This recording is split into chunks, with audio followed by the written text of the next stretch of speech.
Assalamu alaikum viewers and welcome back to my channel Study Law with Bushra.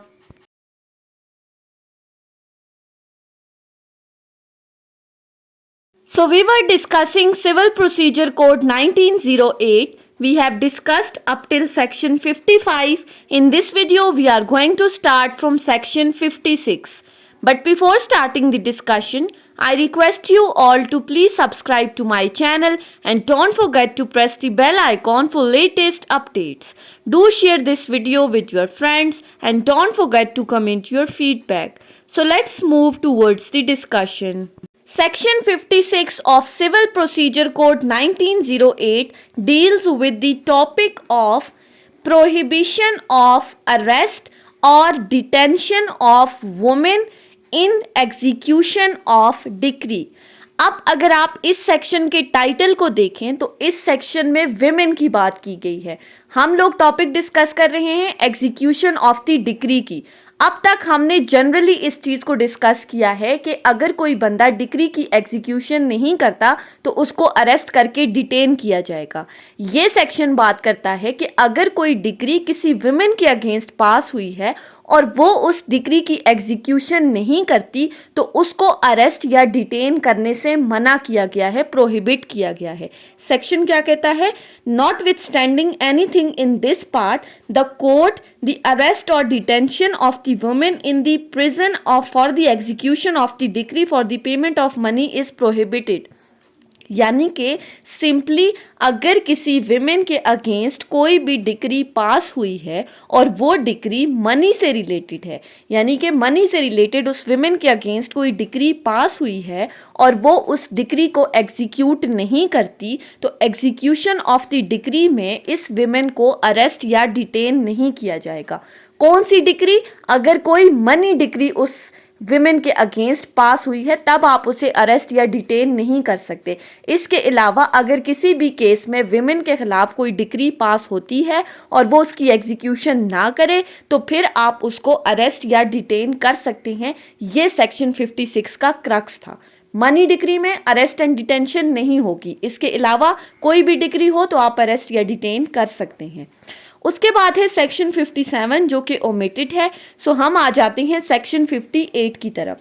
Section 58 deal करता है release from the detention.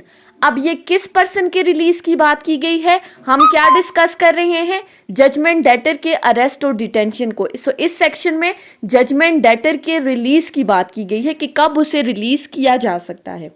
Sub section 1 कहता है Every person detained in prison in execution of the decree shall be released from such detention before the expiry of the period of detention if section 58 sub section 1 कहता है कि कोई भी बंदा जिसको execution of the decree में arrest करके detain किया गया है तो उस पर्सन को डिटेन करने का जो टाइम पीरियड है उस टाइम पीरियड से पहले उस पर्सन को रिलीज किया जा सकता है। यानी कि टाइम पीरियड कौन सा डिटेन करने का? वो टाइम पीरियड जो कि हम सेक्शन 55 में डिस्कस कर चुके हैं। सेक्शन 55 में हमने क्या कहा था कि जजमेंट डेटर को for a period of 1 year prison में डिटेन किया जा सकता है सिंपल इम्प्रिजनमेंट के साथ। सो वो जो 1 ईयर का टाइम पीरियड है उसके एक्सपायर होने से पहले इस जजमेंट डेटर को रिलीज किया जा सकता है। लेकिन कब रिलीज किया जा सकता है, किन ग्राउंड्स की बेसिस पे रिलीज किया जा सकता है, वो ग्राउंड सेक्शन 58 हमें बता रहा है। सो हम 1 बाय 1 उन ग्राउंड्स को डिस्कस करते हैं। Number 1, the amount mentioned in the warrant for his detention is paid to the officer in charge of the prison. सबसे पहली बात कि अगर कोई बंदा जिसको अरेस्ट करके डिटेन किया गया है यानी कि जजमेंट डेटर, उसके खिलाफ कोई डिक्री पास हुई थी और उस डिक्री में जो अमाउंट मेंशन थी वो उसके अरेस्ट वारंट में मेंशन की गई है जिस बिना पर उसको प्रिजन में डिटेन किया गया है। सो वो अमाउंट जो अरेस्ट वारंट में लिखी गई है, अगर वो पर्सन इस अमाउंट को officer in charge of the jail को पे कर देता है, यानी कि वो अमाउंट जिससे रिलेटेड, जिसकी नॉन पेमेंट से रिलेटेड उसको डिटेन किया गया है, अगर तो डिटेन होने के बाद टाइम पीरियड एक्सपायर होने से पहले वो उस पेमेंट को officer in charge of the police station को दे देता है, officer in charge of the prison को दे देता है, तो फिर उसको रिलीज किया जा सकता है। क्योंकि उसको डिटेन किस पर्पस के लिए किया गया था कि उसने डिक्री की अमाउंट को पे नहीं किया। अब जब वो पे कर देता है तो फिर उसको डिटेन मजीद नहीं कर सकते, सो उसको एट वंस रिलीज कर दिया जाएगा।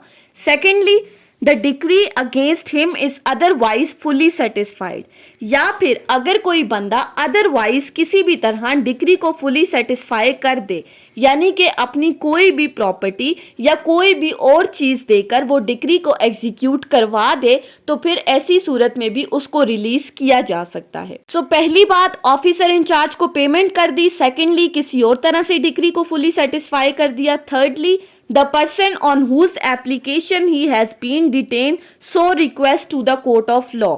थर्ड ग्राउंड कहता है कि अगर कोई ऐसा बंदा जिसने उस जजमेंट डेटर को अरेस्ट करवा के डिटेन किया है, अब जजमेंट डेटर को कौन अरेस्ट करवाता है? ऑब्वियसली जिस पर्सन के फेवर में डिक्री पास हुई है। सो जिसके फेवर में डिक्री पास हुई है वो हमारा डिक्री होल्डर है। सो वो डिक्री होल्डर अगर तो इस जजमेंट डेटर की रिलीज के लिए कोर्ट को अप्लाई करता है, कोर्ट को एप्लीकेशन देता है कि इसको रिलीज कर दिया जाए, तो फिर इस डिक्री होल्डर की एप्लीकेशन पे कोर्ट उसको रिलीज कर सकती है। सो ये तीन ग्राउंड्स थे जिनकी बिना पर जजमेंट डेटर को डिटेंशन का टाइम पीरियड एक्सपायर होने से पहले रिलीज किया जा सकता था। लेकिन इसी सेक्शन के साथ एक प्रोवाइजो अटैच की गई है, और वो प्रोवाइजो क्या कहती है? that he shall not be released from such detention without the order of the court। कि इन तीन ग्राउंड्स को जो हमने डिस्कस किया है, जिनकी बिना पर जजमेंट डेटर को रिलीज करने की बात की गई है, इस जजमेंट डेटर को इन ग्राउंड्स के ऊपर भी कोर्ट के ऑर्डर के बगैर रिलीज नहीं किया जा सकता। यानी कि जब तक कोर्ट उसके रिलीज का ऑर्डर नहीं देती तब तक उस पर्सन को रिलीज नहीं किया जा सकता। सो ये था सेक्शन 58 जो कुछ ग्राउंड्स को डिस्कस कर रहा था जिनकी बिना पर हम जजमेंट डेटर को डिटेंशन का टाइम पीरियड एक्सपायर होने से पहले रिलीज कर सकते हैं। सो इसके बाद हमारे पास सेक्शन 59 है जो कि ओमिटेड है। नेक्स्ट वीडियो में हम सेक्शन 60 को डिस्कस करेंगे इंशाल्लाह। सेक्शन 60 थोड़ा लेंथी था इसलिए हम उसको अलग से डिस्कस करेंगे। So that was all about today's discussion. I hope कि आपको ये लेक्चर समझ में आया होगा अगर आपने इस वीडियो को अटेंटिवली सुना है तो। अगर आपको ये वीडियो अच्छी लगी है तो इस वीडियो को लाइक करें, कॉमेंट करें और चैनल को ज़रूर सब्सक्राइब करें। Thank you so much for watching this video. Till then, अल्लाह हाफिज़।